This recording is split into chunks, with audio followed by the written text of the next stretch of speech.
Stretch করবো না ব্যাপারটা, সোজা আসবো পয়েন্টে। স্ট্রেচ মার্ক আজকের বিষয়, চলে এসো তাই শুনতে। মোটা হয়ে গেলে এলো প্রেগন্যান্সি, বয়সের সাথে ডেভেলপমেন্টের খুশি। টান পড়ে স্কিনে, তাই স্ট্রেচ খুব হয়। ফেটে গিয়ে চামড়া স্ট্রেচ মার্কসের নাম পায়। স্কিনের ইলাস্টিসিটি নষ্ট হয়ে যায়, স্কিন এবং কোলাজেন ফাইবার নিজের সৌন্দর্য হারায়। ময়েশ্চারাইজারটা মাস্ট, হাইড্রেটেড রাখবে স্কিন, ইলাস্টিসিটি ইমপ্রুভ করবে স্কিনটাকে প্রতিদিন। দেখো, কোনো ক্রিম পারবে না সারাতে পুরোটা। ক্র্যাক হয় ডিপ লেয়ারে, অসম্ভব ক্রিমের ঢুকতে পারাটা।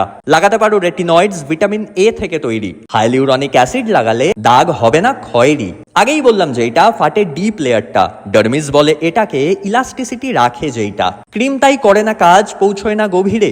লেজার ট্রিটমেন্ট হেল্পফুল, রেজাল্টস দেবে ধীরে ধীরে। কোলাজেন হবে তৈরি, স্কিন হবে স্মুথ, অ্যালোভেরা জেল লাগিও, নারকেল তেলও গুড। প্রেগন্যান্সির সময় একেবারে করো না ইউজ, ক্ষতি হতে পারে মিসইউজ। প্রত্যেকের জানা উচিত, দাও তাই শেয়ার করে। কথাগুলো জানলে তারা বাঁচবে একটু প্রাণ ভরে।